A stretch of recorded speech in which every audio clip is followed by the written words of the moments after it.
Bonjour les amis, soyez hyper bienvenus aux Orchidées de Steph. Cette semaine, vous avez été plusieurs à acheter un Cymbidium chez Lidl. Il est vraiment magnifique, je vous comprends tout à fait parce que même moi j'avais craqué énormément quand j'ai eu mon premier, la première fois que je l'ai vu. Et en fait, j'avais été chez Leclerc à l'époque, fleuriste de Leclerc, il y a 2 ans en arrière. Et j'avais vu ces grosses fleurs, je me dis waouh, c'est vraiment magnifique. Je l'avais acheté un, mais il faisait hyper froid. Et il avait une hampe en développement et une hampe déjà fleurie. Et puis, quand je suis arrivée chez moi, la hampe qui était en développement, elle a séché et les fleurs sont toutes tombées en 2 jours parce qu'il avait pris un gros changement de température.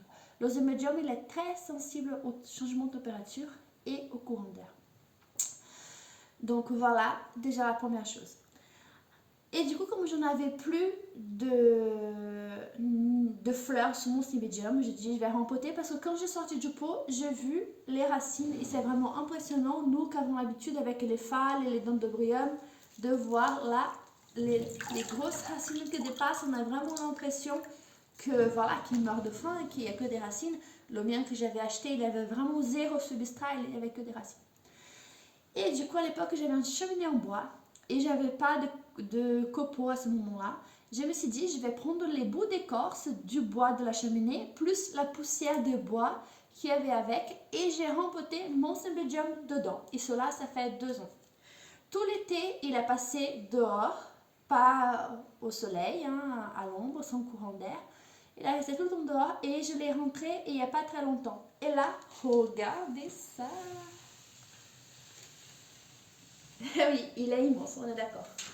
Il a des hampes partout. Il en a 6 hampes au total. Et moi, je l'ai rempoté là-dedans, dans un gros pot de terre cuite. Apparemment, c'est pas très recommandé pour le Cymbidium parce que le Cymbidium, comme il a des racines qui sont vraiment très denses, il fait craquer le pot à un moment parce qu'il investit, ça crée une telle pression que ça craque le pot. Mais moi, j'aime bien le pot en terre cuite parce que j'arrive à voir l'humidité du pot et ça, je trouve que c'est quand même bien.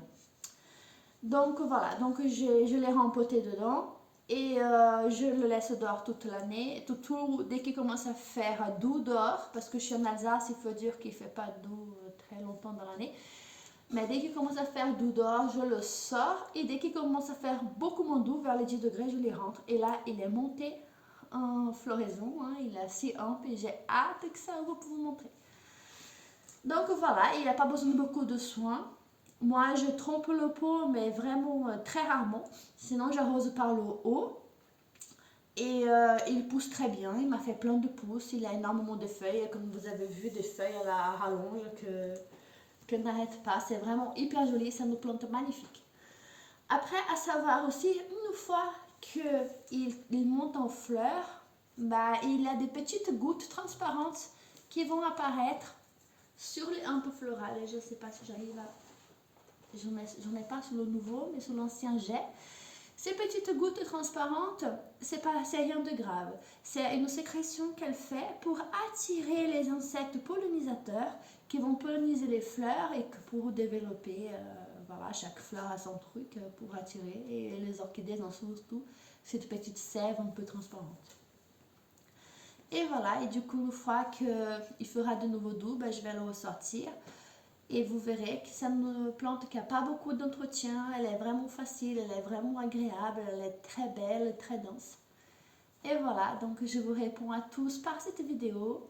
Si vous avez des questions, n'hésitez pas à m'envoyer des petits messages comme vous faites déjà très souvent. Je travaille, du coup j'essaie d'être le plus disponible possible. Je peux mettre un petit peu de temps, mais je réponds quand même tout le monde. Voilà, j'espère que ma vidéo vous a plu, que ça vous aidera. Dans cette vidéo, je voulais laisser un gros bisou. Un gros bisou à Annie, qui me suit depuis le tout début des Orchidées de Steph et qui me suit dans mes aventures et me soutient. Je te fais gros bisous Annie, je fais bisous à Joël, je fais bisous à vous tous, à ma maman. Je fais des bisous à tout le monde qui me suit et à vous tous qui sont sur notre page. Je vous remercie de vos partages, de vos interactions. Je vous fais plein de gros bisous. Et bien, et à très bientôt aux Orchidées de Steph.